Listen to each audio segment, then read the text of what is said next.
नमस्कार, स्वागत आहे तुमचं आजच्या एका नवीन आणि अतिशय माहितीपूर्ण व्हिडिओमध्ये।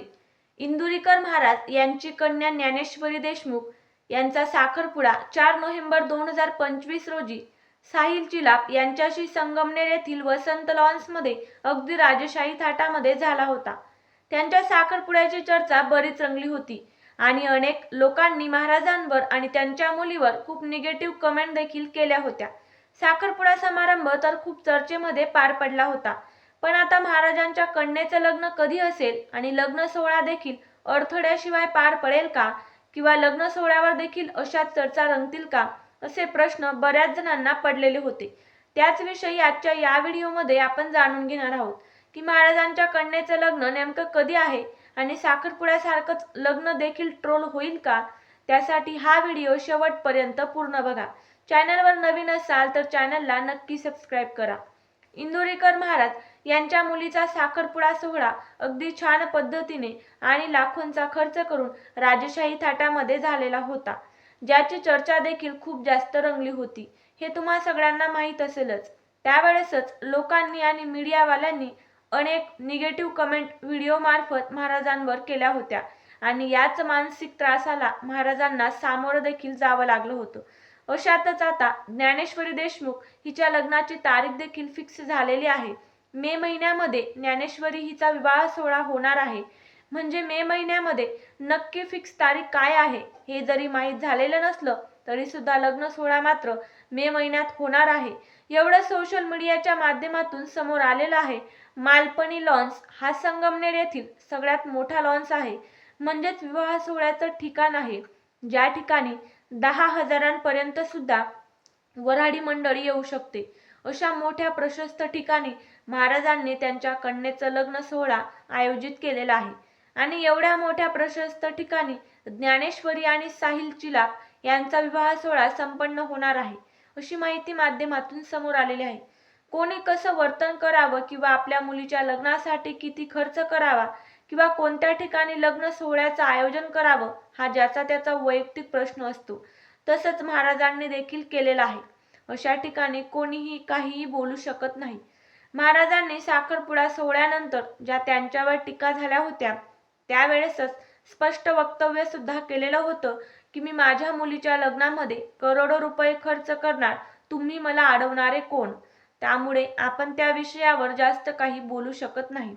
राहिला प्रश्न की साखरपुड्यावर महाराज एवढे जास्त ट्रोल झाले होते, मग लग्न सोहळ्यावर देखील होतील का, तर कदाचित त्याचं उत्तर आहे नाही, कारण लग्न सोहळ्यावर ट्रोल होण्याचे चान्सेस खूप कमी आहेत। महाराजांनी 350 सोशल मीडिया हँडल तसेच त्याच्यामध्ये काही यूट्यूब चॅनल देखील आहेत ज्याच्यावर कायदेशीररित्या कारवाई केलेली आहे, ज्याची वैयक्तिक आयडेंटिटी किंवा त्यांचे फोटो हे त्यांच्या परवानगीशिवाय सोशल मीडियावर वापरण्याचा कोणालाही अधिकार नाही। म्हणजेच मी माझे फोटो माझी माहिती वापरण्याचे कोणालाही अधिकार दिलेले नाहीत किंवा कोणीही मला विचारून त्याचा वापर केलेला नाही, असं महाराजांचं म्हणणं आहे। त्यामुळे त्यांनी अशा यूट्यूब चॅनलवर FIR दाखल केलेली आहे। 35 यूट्यूब चॅनलवाल्यांना नोटीस देखील पंढरपूर पोलिसांनी दिलेली आहे। म्हणून कदाचित त्यांच्या मुलीच्या लग्न सोहळ्यामध्ये कुठल्याही प्रकारची बाधा येणार नाही, म्हणजेच ट्रोलिंग वगैरे होणार नाही आणि महाराजांना निगेटिव्ह कमेंट्स लोकांच्या वाईट बोलण्याला सामोरे जावं लागणार नाही। महाराजांनी त्यांच्या मुलीचा साखरपुडा झाल्यानंतरच याविषयी वकिलांशी बोलणं केलेलं होतं। 15 एप्रिल 2025 म्हणजेच या वर्षाच्या एप्रिल महिन्यामध्येच महाराजांनी त्यांचे व्हिडिओ इतर चॅनलवाले वापरतात किंवा त्यांच्या नावाने fake channel fake social media handle बनवतात, जे की स्वतः महाराज चालवत नाही तरी सुद्धा लोक त्यांच्या नावाने चालवतात। त्यांच्यासाठी त्यावेळेसच FIR नोंदवली होती, परंतु त्याच्यावर काही जास्त कारवाई किंवा ॲक्शन घेतली गेली नव्हती। पण आता साखरपुड्यानंतर जी चर्चा रंगली त्यामुळे महाराज अजून जास्त संतप्त झाले आणि त्यांनी आधीच नोंदवून ठेवलेली जी FIR आहे त्यावर काम करावं असं पोलिसांना आवाहन केलं। तसंच वकिलांशी देखील त्या पद्धतीचं बोलणं केलेलं आहे, कारण महाराजांचं म्हणणं आहे की माझं स्वतःचं कुठलंही सोशल मीडिया हँडल नाही आहे किंवा माझं स्वतःचं किंवा माझ्या कुटुंबातील कोणाचंही कुठलंही यूट्यूब चॅनल नाही, पण लोक मात्र माझ्या नावाने चॅनल बनवून पैसे कमवतात, हे अत्यंत चुकीचं आहे। आता पुढे समजेलच की महाराजांनी जो FIR नोंदवलेला आहे, ज्यावर गेल्या एप्रिल महिन्यापासून ते नोव्हेंबर महिन्यापर्यंत कुठलीही ॲक्शन घेतली गेली नव्हती. आता येणाऱ्या एप्रिल महिन्यापर्यंत काही ॲक्शन घेतली जाते का? आणि त्यांच्या मुलीचं जे मे महिन्यामध्ये लग्न आहे ते कुठल्याही व्यत्ययाशिवाय पार पडतं का? महाराजांनी एवढं कारवाई करण्याचं आश्वासन देऊन सुद्धा लोकांच्या चुकीच्या कमेंट बंद झालेल्या नाहीत.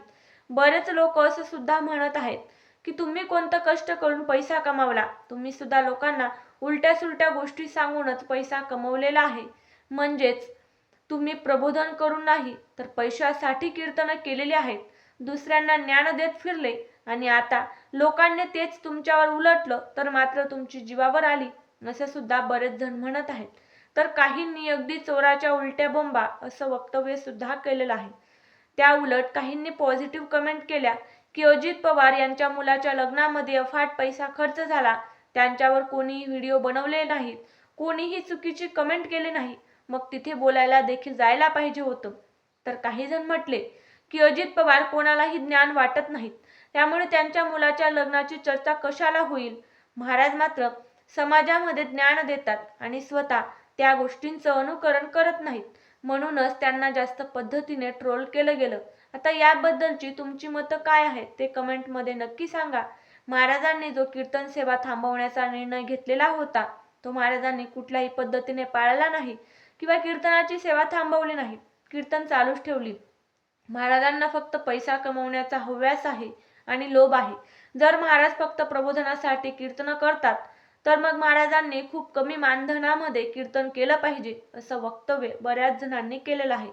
महाराज त्यांच्या कीर्तनाच्या माध्यमातून दुसऱ्यांच्या मुलींवर, सुनांवर निगेटिव्ह बोलतात तेव्हा महाराजांना काही वाटत नाही, पण ज्या वेळेस महाराजांचं बोलणं लोकांनी महाराजांना परत केलं तेव्हा मात्र महाराजांच्या मनाला खूप लागलं.